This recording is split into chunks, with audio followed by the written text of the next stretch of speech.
صل على سيدنا ومولانا محمد وعلى بسم اللہ الرحمن الرحیم۔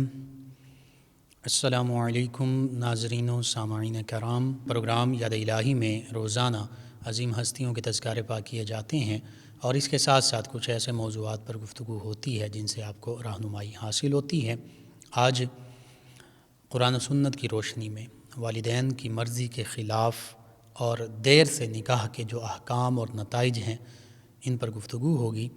اس سے پہلے کتاب الشفا سے آج کا وظیفہ، علم میں اضافے کے وظائف۔ اکثر ہمارے لسنرز، ویورز، اسٹوڈنٹس، طلبہ جو ہیں وہ علم کے حوالے سے اور بعض کا سبق یاد نہیں ہوتا، اس حوالے سے سوالات کرتے ہیں، پوچھتے ہیں، وظائف پوچھتے ہیں۔ تو تمام اسٹوڈنٹس کے لیے، چاہے وہ اسکول کے طلبہ ہوں، اسٹوڈنٹ ہوں، کالج کے ہوں، یونیورسٹی کے ہوں، مدارس کے ہوں، سب کے لیے علم میں اضافے کے چند وظائف میں بیان کر رہا ہوں۔ آپ ان سے فائدہ اٹھا سکتے ہیں۔ سب سے پہلا وظیفہ یہ دعا ہے، اس کو آپ نے پڑھنا ہے اور مصنف ابن ابی شیبہ اس میں یہ موجود ہے۔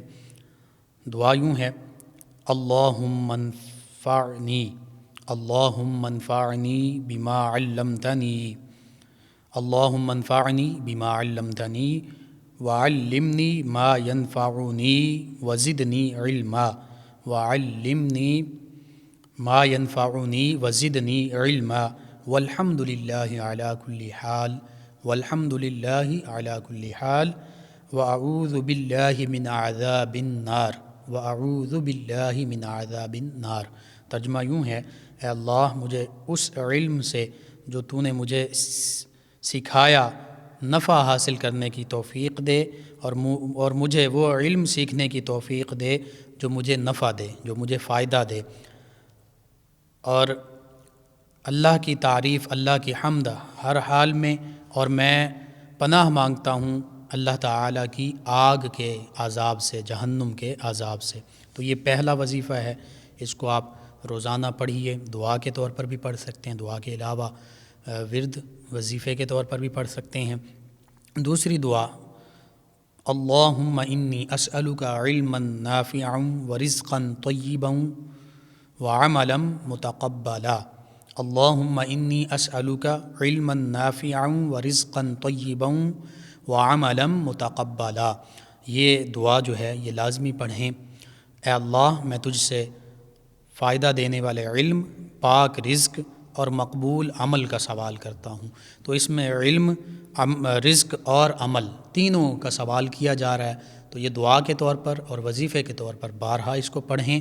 انشاءاللہ اللہ سبحانہ وتعالی نفع بخش علم عطا فرمائے گا، پاکیزہ رزق عطا فرمائے گا، رزق میں برکت عطا فرمائے گا اور اچھے اعمال کی توفیق عطا فرمائے گا۔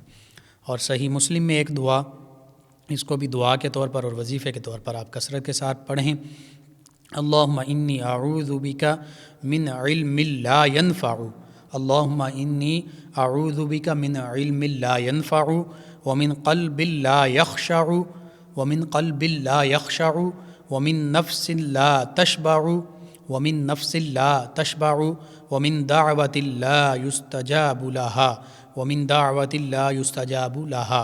ترجمہ یہ ہے: اے اللہ میں پناہ مانگتا ہوں ایسے علم سے جو نفع نہ دے، اور اس دل سے جو تجھ سے نہ ڈرے، اور اس نفس سے جو سیر نہ ہو، اور اس دعا سے جو قبول نہ ہو۔ تو یوں یہ دعا صحیح مسلم میں مرقوم ہے، موجود ہے۔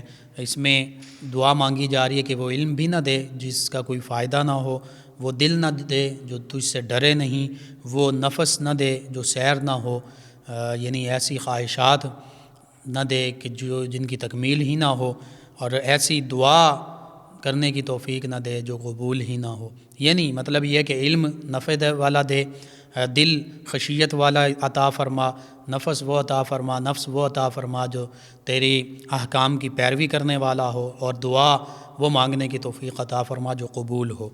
اور چوتھا وظیفہ، چوتھی دعا الجامع الترمذی سیاہ ستہ کی یہ بھی حدیث مبارکہ کی کتاب، اس میں اللہم الہمنی رشدی، اللہم الہمنی رشدی وَأَعِذْنِي مِن شَرِّ نَفْسِي وَأَعِذْنِي مِن شَرِّ نَفْسِي، اے اللہ میرے دل میں نور ہدایت ڈال دے، روشنی کا جو نور ہدایت کا نور ہے، ہدایت کی روشنی ہے، اسلام کی روشنی ہے، وہ میرے قلب میں ڈال دے، اور مجھے نفس کی شرارتوں سے محفوظ فرما، مجھے نفس کے شر سے بچا لے، نفس کے شیطان کی جو شرارتیں ہیں، برائیاں ہیں، ان سے بچا لے۔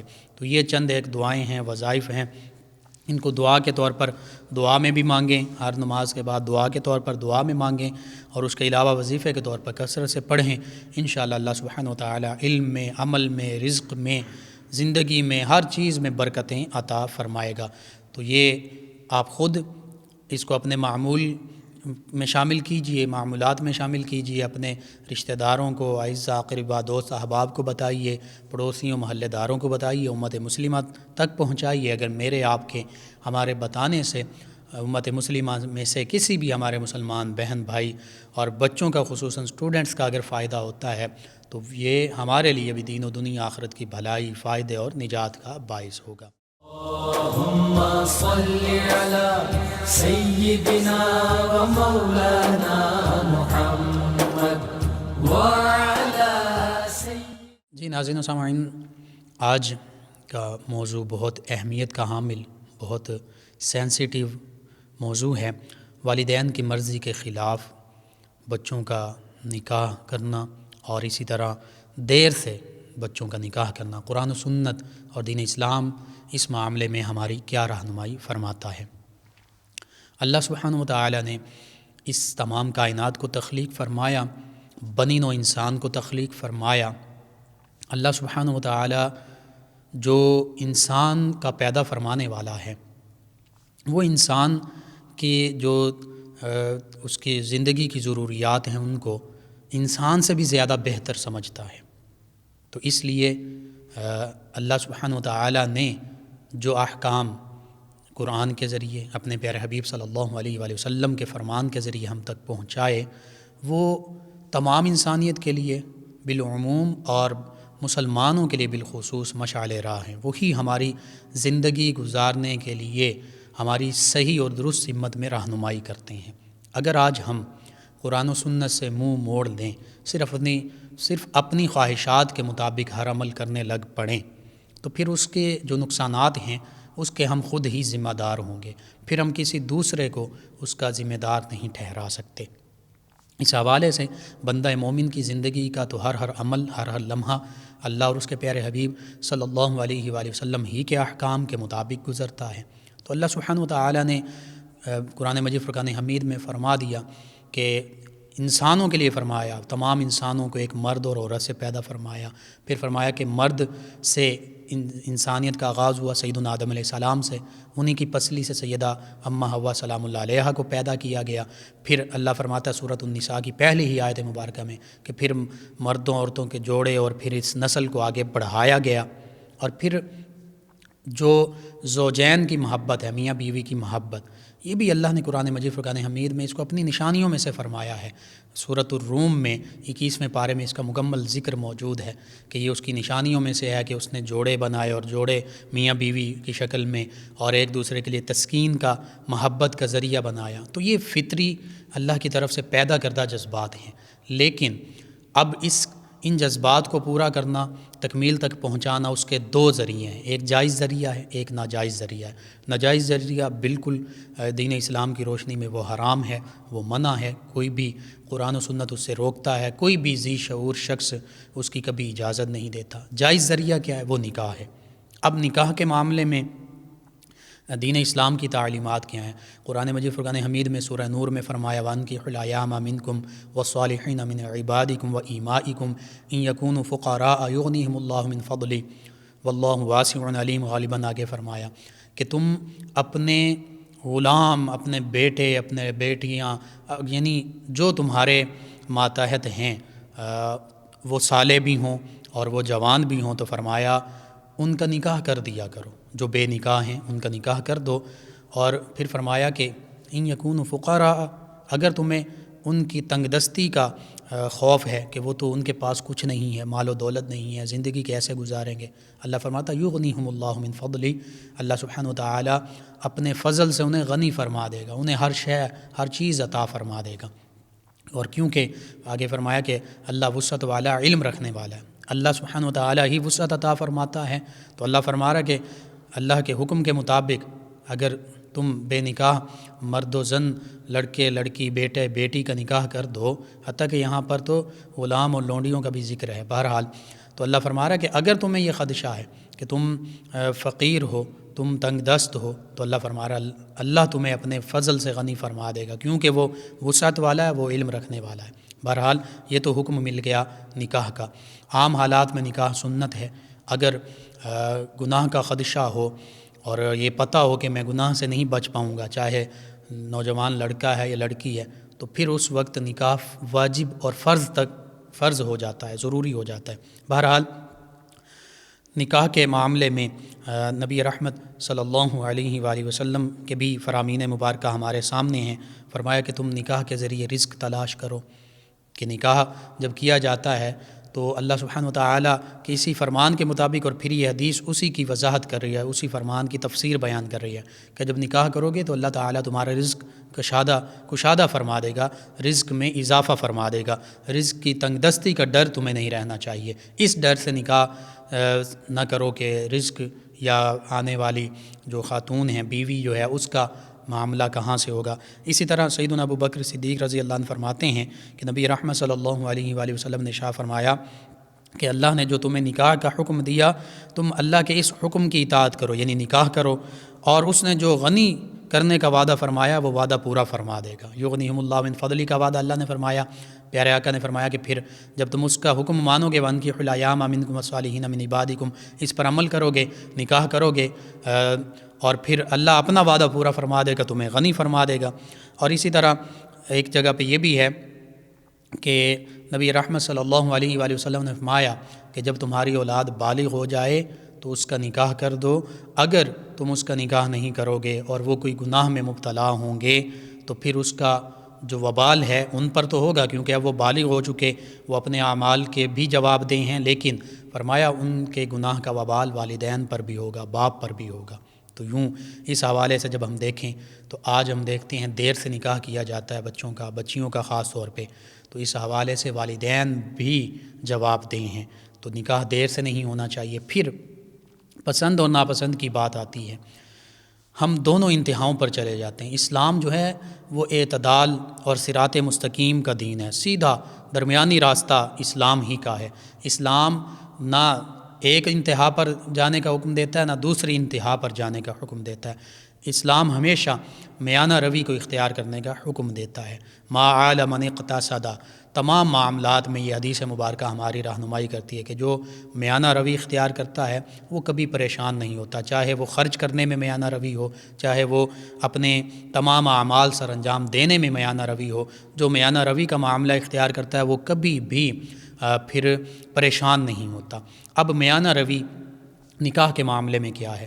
نکاح کے معاملے میں میانہ روی یہ ہے، وہ دین اسلام کی تعلیمات ہی کے مطابق ہے۔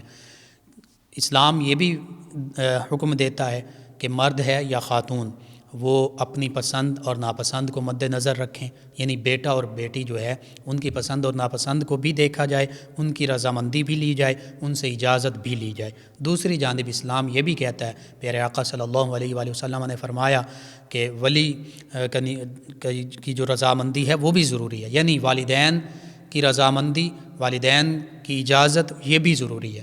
اب معاملہ یہ ہے کہ ہم دونوں انتہاؤں پر چلے جاتے ہیں۔ بعض اوقات والدین جو ہیں وہ اپنی زبردستی اپنے بچوں پر مسلط کرتے ہیں، وہ کہتے ہیں کہ جیسا ہم نے کہہ دیا بس ایسا ہی ہوگا، اور بعض اوقات بچے جو ہیں، بیٹا ہو بیٹی ہو، وہ اپنی انتہا پسندی پر چلے جاتے ہیں۔ دوسری جانب وہ کہتے ہیں کہ ہم جو چاہیں گے ویسا ہوگا۔ تو اس حوالے سے دین اسلام کی تعلیمات یہ ہیں کہ اولاد کے ناطے، اولاد ہونے کے ناطے اولاد اپنے والدین کی رضامندی چاہیں، کیونکہ حدیث مبارکہ میں ہے کہ اللہ کی رضا والدین کی رضا میں ہے، اللہ کی ناراضگی والدین کی ناراضگی میں ہے۔ تو اولاد کے لیے والدین ان کا سب کچھ ہیں، کہ وہ والدین جنہوں نے بچپن میں انہیں پالا، حتیٰ کہ اس دنیا میں آنے کا سبب بنے۔ اللہ سبحانہ و تعالی نے بھی اسی لیے قرآن پاک میں فرمایا نشکر لی ولی والدیک، میرا شکر ادا کرو، اپنے والدین کا شکر ادا کرو، یعنی اپنے شکر کے ساتھ ہی والدین کے شکر کا حکم دے دیا۔ اپنے شکر کے ساتھ شکر میں کس کو شریک کیا؟ والدین کو شریک کیا، کہ والدین کا بھی شکر ادا کرنا ہے، میرا بھی شکر ادا کرنا ہے، اپنے والدین کا بھی شکر ادا کرنا ہے۔ اسی طرح سورہ بنی اسرائیل میں فرمایا کہ میرے سوا، اللہ کے سوا کسی کی عبادت نہ کرو، اور والدین کے ساتھ نیک سلوک کرو، اچھا سلوک کرو۔ تو پتہ چلا اللہ سبحانہ و تعالیٰ کے بعد، اللہ کے پیارے حبیب مکرم صلی اللہ علیہ وآلہ وسلم کے بعد سب سے بلند مقام اولاد کے لیے والدین ہی کا ہے۔ والدین کی رضا جو ہے وہ اللہ کی رضا ہے، والدین کی ناراضگی اللہ کی ناراضگی ہے۔ اللہ سبحانہ و تعالیٰ اپنے شکر کے ساتھ والدین کا شکر ادا کرنے کا حکم دے رہا ہے۔ تو اس حوالے سے وہ والدین کہ جو اس دنیا میں آنے کے ہمارا سبب بنے، ہمارا اس دنیا میں آنے کا سبب بنے، اور پھر والد نے پوری زندگی جو ہے وہ اولاد کے لیے دوڑ دھوپ کی، نہ سردی دیکھی، نہ گرمی دیکھی، نہ بارش دیکھی، مختلف طرح کے حالات کا مقابلہ کیا، مشکل حالات کا مقابلہ کیا، اور ماں جس نے 9 ماہ بچے کو اپنے پیٹ میں رکھا اور وہ ساری تکلیفیں برداشت کیں، اور پھر وضع حمل کی تکلیف برداشت کی، بچے کی پیدائش کے وقت جو تکلیف ہوتی ہے وہ تکلیف برداشت کی، اور پھر والدین نے مل کر اپنی اولاد کی تربیت کی، ان کی زندگی کی تمام ضروریات پوری کیں، ان کو تمام آسائشیں پہنچائیں، ان کی تمام خواہشات پوری کیں۔ تو اب جب شادی کا وقت آتا ہے تو بچے جو ہیں، اولاد جو ہیں، یکسر مخالفت کرتے ہوئے ایک دوسری انتہا پر پہنچ جاتے ہیں، اور والدین کی بات کو کوئی اہمیت ہی نہیں دیتے۔ تو اس حوالے سے اسلام کی تعلیم یہی ہے کہ والدین جب نکاح کرنے لگے اپنے بیٹے یا بیٹی کا تو ان سے پوچھیں۔ اور حدیث مبارکہ میں ایک موقع پر سیدہ عائشہ صدیقہ رضی اللہ عنہا انہی سے مروی ہے کہ نبی کریم صلی اللہ علیہ وآلہ وسلم نے فرمایا تھا کہ بیٹا ہو یا بیٹی ہو تو اس کی رضامندی لی جائے، اجازت پوچھی جائے۔ تو سیدہ عائشہ صدیقہ رضی اللہ عنہا عرض کرنے لگیں یا رسول اللہ صلی اللہ علیہ وسلم کہ جب بیٹی سے یا لڑکی سے رضامندی لی جائے گی، اس کی اجازت لی جائے گی، وہ تو شرمائے گی۔ تو نبی رحمت صلی اللہ علیہ وآلہ وسلم نے شاہ فرمایا کہ جو کنواری لڑکی ہے اس کا خاموش ہو جانا ہی اس کی رضامندی ہے، یعنی جب وہ سر تسلیم خم کر لے، خاموش ہو جائے، تو اس کا مطلب کنواری لڑکی جو ہے، بیٹی جو ہے، یہ اس کی اجازت ہے، یہ اس کی رضامندی ہے۔ بہرحال اسلام کی تعلیمات یہی ہیں کہ اولاد جو ہے وہ اپنے والدین کی رضامندی کو مد نظر رکھیں، والدین جو ہیں وہ اپنی اولاد سے اجازت لیں، ان کی رضا لیں۔ اس حوالے سے دین اسلام کی تعلیمات یہ ہیں۔ 2 احادیث مبارکہ ان کا خلاصہ یہ ہے کہ نبی رحمت صلی اللہ علیہ وآلہ وسلم نے فرمایا، اس کا خلاصہ یہ کہ نکاح کیا جاتا ہے یا مال کے سبب سے، یا حسب نسب کے سبب سے، یا خوبصورتی کی وجہ سے، اور چوتھی وجہ ہوتی ہے دینداری کی وجہ سے۔ تو نبی کریم صلی اللہ علیہ وآلہ وسلم نے فرمایا تم دینداری کو اختیار کرو، یعنی مال کی وجہ سے لڑکے یا لڑکی سے شادی نہ کی جائے، دونوں جانب سے۔ بعض کا لڑکا کہتا ہے کہ لڑکی مالدار ہو تو پھر میں شادی کروں، مجھے مال مل جائے گا، یا بعض کا لڑکی یہ سمجھتی ہے کہ لڑکا دولت مند ہو تو وہ میرے لیے زیادہ بہتر ہے۔ بعض کا لڑکا اور لڑکی دونوں جانب سے، والدین کی طرف سے بھی یہ ہوتا ہے کہ حسب نسب اچھا ہو، اعلیٰ خاندان ہو۔ اسی طرح بعض کا خوبصورتی کو دیکھا جاتا ہے دونوں جانب سے، اللہ کے پیارے حبیب صلی اللہ علیہ وآلہ وسلم، اور دینداری کو بھی دیکھا جاتا ہے، اخلاق کیسا ہے، کردار کیسا ہے، اللہ اور اس کے پیارے حبیب صلی اللہ علیہ وآلہ وسلم کے احکام پر عمل پیرا ہونے والا ہے یا ہونے والی ہے یا ان کے مخالف ہے۔ تو اللہ کے پیارے حبیب صلی اللہ علیہ وآلہ وسلم نے فرمایا کہ تم دینداری کو اختیار کرو۔ اور پھر ایک حدیث مبارکہ میں یوں بھی ملتا ہے کہ اگر تم نے دینداری کو اختیار نہیں کیا، دیگر باتوں کو اختیار کیا، تو فرمایا تمہارا منہ خاک آلود ہو، یعنی پھر تمہیں اس کا فائدہ نہیں ہوگا۔ اور ایک اور حدیث پاک کا خلاصہ یوں ہے، فرمایا کہ اگر مال و دولت کی وجہ سے، صرف مال و دولت، دینداری کو نظر انداز کر دو گے، صرف مال و دولت کی وجہ سے دیکھو گے تو پھر تمہیں تنگ دستی ملے گی۔ تم نے مال و دولت کی وجہ سے شادی کی لیکن تنگ دستی تمہارا مقدر ہوگی۔ تم نے حسب نسب کی وجہ سے شادی کی کہ عزت ہوگی حسب نسب کی وجہ سے، لیکن تمہیں عزت نہیں، ذلت حاصل ہوگی۔ اور اسی طرح تمہیں خوبصورتی کی وجہ سے شادی کی لیکن اس خوبصورتی کا بھی تمہیں فائدہ حاصل نہیں ہوگا۔ ساتھ فرمایا کہ دینداری کی وجہ سے اگر شادی کرو گے تو پھر اس میں برکت ہوگی۔ تو یوں آج ہم نے اپنے معیار مقرر کر لیے ہیں، اپنے اپنے سٹیٹس بنا لیے ہیں۔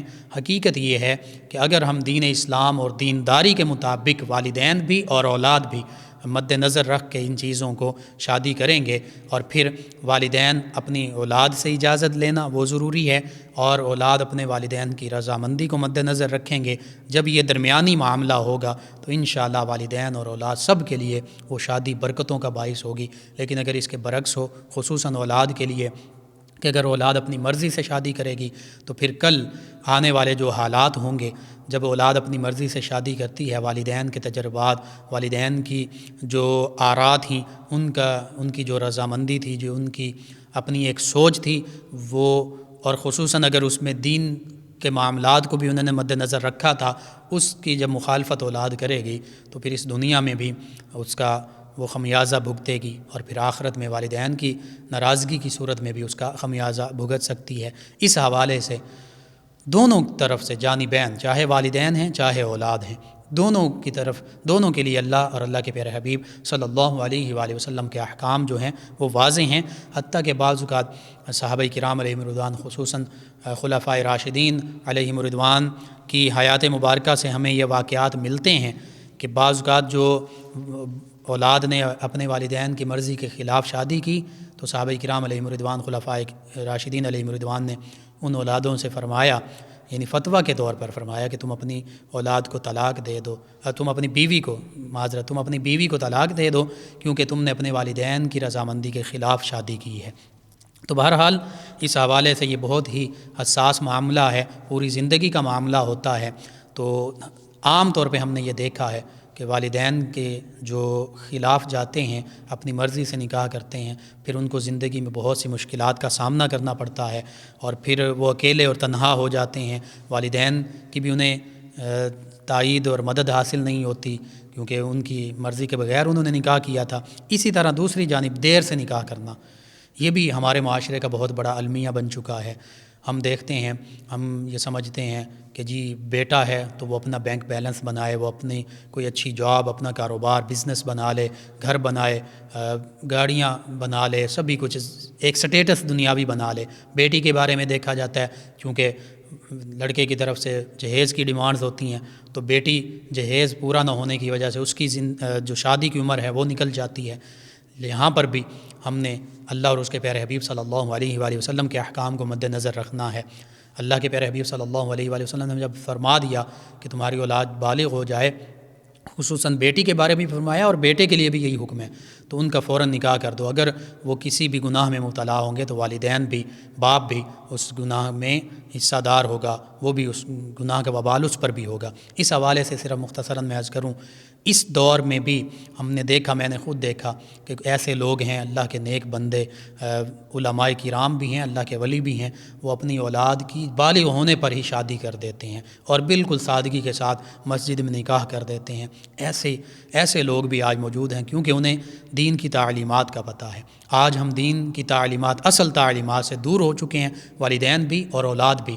اسی وجہ سے والدین بھی بعض اوقات شرمندگی کا سامنا کرتے ہیں، اور اولاد بھی اپنی مرضی کر کے دین اسلام کی تعلیمات سے منہ موڑ کر جب اپنے معاملات خود اپنے ہاتھ میں لیتی ہے تو پھر وہ بھی معاشرے میں بھی شرمندگی کا سامنا کرتی ہے، اور اللہ کی بارگاہ میں بھی اس کو شرمندگی کا سامنا کرنا پڑتا ہے۔ اس حوالے سے میں یہی عرض کرنا چاہوں گا، والدین ہوں، بچے ہوں، بحیثیت مسلمان ہم سب کو دین اسلام کی جو پاکیزہ تعلیمات ہیں ان کو مد نظر رکھتے ہوئے نکاح کے جو معاملات ہیں ان کو سر انجام دینا چاہیے، تاکہ یہ دنیا کی جو عارضی زندگی ہے، چند روزہ زندگی ہے، یہ بھی بہتر گزرے، یہ بھی جنت کا نمونہ بن جائے، اور آخرت میں اللہ اور اس کے پیارے حبیب صلی اللہ علیہ وآلہ وسلم کے احکامات کی جب ہم نے اس دنیا میں پیروی کی تو وہ دنیا بھی ہماری آخرت کی جو زندگی ہے وہ بھی بہتر ہو، ہم جنت کے مستحق ٹھہریں، اللہ کی رضا اور اللہ کی خوشنودی کے مستحق ٹھہریں۔ آمین۔ اللہم صلی علی سیدنا و مولانا محمد وعلی آپ سماعت فرما رہے ہیں پروگرام یاد الہی۔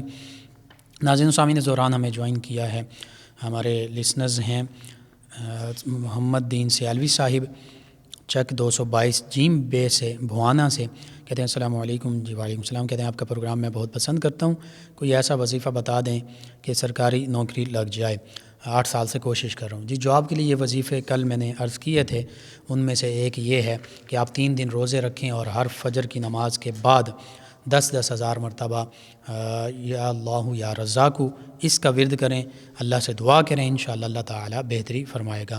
اس میں پھر دوسرے فیکٹرز بھی ہوتے ہیں، عمر کا معاملہ اور وہ سارے۔ بہرحال آپ جب یہ وظیفہ پڑھیں گے، اللہ سے دعا کریں گے تو کوئی نہ کوئی آپ کے جواب کا معاملہ حل ہو جائے گا۔ ناظرین سامعین، ہمارے کل کے جو لسنرز ہیں ان کے سوالات کے جوابات میں عرض کر دیتا ہوں۔ ہمارے ایک لسنر ہیں گٹ والا سے، عمر فاروق صاحب، کہتے ہیں السلام علیکم۔ جی وعلیکم السلام۔ انہوں نے کہا آپ کا پروگرام بہت اچھا ہے اور ان کے 2 بیٹے ہیں، ان کے نام کے معنی پوچھے ہیں اور یہ کہتے ہیں کہ ان کے نام یہ رکھنا چاہتا ہوں۔ جی غلام جیلانی اور غلام سمدانی، بالکل ٹھیک ہے، اچھے نام ہیں۔ غلام جیلانی کا مطلب ہے غوث پاک کے غلام، اور غلام سمدانی، سمد اللہ کی صفت ہے، بے نیاز اللہ کا غلام، تو بالکل، اور یہ اچھے نام ہیں۔ ان کے علاوہ ہمیں جوائن کیا ہماری لسنر ہیں مریم صاحبہ شور کوٹ سے، کہتی ہیں السلام علیکم۔ جی وعلیکم السلام۔ کہتی ہیں سر شو از نائس، شکریہ آپ کا۔ کہتی ہیں سر میں کالج کی اسٹوڈنٹ ہوں، مجھے جلدی لیسن یاد نہیں ہوتا اور اگر یاد ہو جائے تو لکھتے ہوئے بھول جاتی ہوں۔ کل اس کے وظائف آپ کو بتائے تھے، اس کے ساتھ اور مزید میں بتا دیتا ہوں۔ ہر فرض نماز کے بعد سر کے دائیں جانب ہاتھ رکھ کر 11 مرتبہ یا قویو پڑھیں اور ربی زدنی علما یہ دعا کے طور پر پڑھیں، اور ربی اشرح لی صدری ویسر لی امری واحلل عقدۃ من لسانی یفقہوا قولی، اس کو کوشش کریں 41 مرتبہ پڑھ کر پانی پر دم کر کے پانی پی لیں، اپنے اوپر دم کر دیں، انشاءاللہ اللہ تعالی حافظہ قوی فرما دے گا۔ ناظرین سامعین، ان کے علاوہ فیصل آباد سے ہمیں جوائن کیا سونیا یاسر صاحبہ ہیں، کہتی ہیں السلام علیکم لقمان بھائی، آپ کا پروگرام بہت اچھا ہے۔ جی وعلیکم السلام۔ کہتی ہیں کہ کل سے سننا سٹارٹ کیا ہے اور کہتی ہیں کہ پوچھنا یہ چاہتی ہوں کہ میرے امی اور بھائی وغیرہ میرے ہسبینڈ کے ساتھ ٹھیک نہیں ہیں، مطلب بولتے نہیں ہیں، اس کا کوئی حل بتا دیں، کوئی وظیفہ بتا دیں۔ جس حوالے سے میں عرض کرتا ہوں، یا ودود یا رعوف یا رحیم، یا ودود یا رعوف یا رحیم، یہ 1001 مرتبہ پڑھ کر، اگر ہسبینڈ آپ کے پڑھ لیں تو زیادہ بہتر ہے، ورنہ آپ پڑھ کر اول آخر 11 مرتبہ درود پاک پڑھ کر اپنے گھر والوں کو، والدین کو، امی کو اور بھائیوں کو کھلا دیں، انشاءاللہ آپس میں محبت الفت قائم ہوگی۔ آپ کے شوہر جو ہیں وہ بھی کھا سکتے ہیں اس کو۔ ان کے علاوہ ہمیں جوائن کیا حسیب سیال ہیں، پیر شاہ کوئی گاؤں ہے، اس سے کہتے ہیں آپ کا پروگرام بہت اچھا لگا، پوری ٹیم کو سلام۔ جی وعلیکم السلام۔ ناظرین سامعین، عمران علی صاحب نے ہمیں جوائن کیا ہے، طارق صاحب ہیں، اور کہتے ہیں کہ سلام۔ جی وعلیکم السلام۔ کہتے ہیں وظیفہ بتا دیں کہ وائف اپنے میکے چلی گئی ہے طلاق لے کر، اور بچے بھی ساتھ لے گئی ہیں، اور میں بچے واپس لینا چاہتا ہوں، ایک بیٹا ایک بیٹی۔ اس حوالے سے میں یہ عرض کروں کہ اگر بچے چھوٹے ہیں اور خصوصاً شیر خوار کوئی بچہ بیٹا یا بیٹی ہے اور چھوٹے ہیں تو وہ ماں کے پاس ہی رہیں گے۔ ہاں یہ ہے کہ عدت تک نان و نفقہ آپ کے ذمے ہے، جب تک عدت نہیں پوری ہوتی، اور جو بچے ہیں ان کا نان و نفقہ، ان کی خوراک، لباس، ان کی تعلیم و تربیت کا خرچ جو ہے وہ ان کے بالغ ہونے تک آپ کے ذمے ہے، حتیٰ کہ ان کی شادی کروا دینا وہ آپ کے ذمے ہے۔ جب وہ بڑے ہو جائیں، بالغ ہو جائیں، بالغ کی عمر جو ہے تقریباً 12 سے 15 سال ہے، اس وقت آپ انہیں اگر بچے چاہیں آپ ان بچوں کی اجازت سے ان کو اپنے پاس واپس لا سکتے ہیں، اور دیگر اس میں قانونی معاملات ہیں وہ بھی آپ قانونی طور پر مشورہ کر سکتے ہیں وکیل صاحب کے ساتھ۔ ناظرین و سامعین، ان کے علاوہ ہمیں جوائن کیا عبد المجید معاویہ صاحب ہیں، انہوں نے ہمیں سیدنا امیر معاویہ رضی اللہ عنہ کے بارے میں انہوں نے پوچھا ہے، سیدنا علی المرتضیٰ کرم اللہ وجہ الکریم کے بارے میں پوچھا ہے۔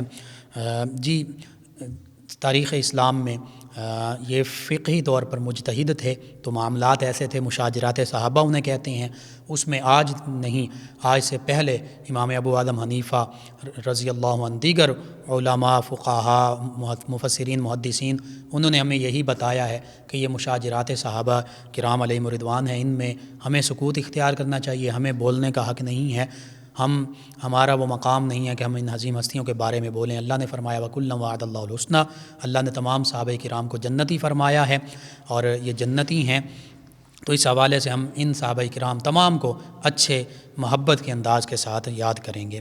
ناظرین و سامعین، ان کے علاوہ ہمارے دیگر لسنرز جنہوں نے ہمیں جوائن کیا، افتخار جٹ صاحب ہیں، رضیہ صاحب ہیں، محمد جمیل صاحب ہیں، سرگودا سے عارف صاحب ہیں، محمد احمد صاحب ہیں، مقبول صاحب ہیں، بشرا صاحب ہیں، مظہر مصطفیٰ صاحب ہیں، سائرہ صاحبہ چکوال سے ہیں، ان مسز رخسانہ صاحبہ ہیں۔ آپ تمام لسنرز کے سوالات کے جوابات انشاءاللہ کل ہم پروگرام کا حصہ بنائیں گے۔ ناظرین و سامعین، پروگرام کا وقت ختم ہو جاتا ہے، انشاءاللہ کل صبح دوبارہ آپ سے ملاقات ہوگی پروگرام یاد الہی میں۔ اپنے میزبان محمد لقمان رضا اور ہماری ٹیم کو اجازت دیجیے۔ اللہ نگہبان۔ اللهم صل على سيدنا ومولانا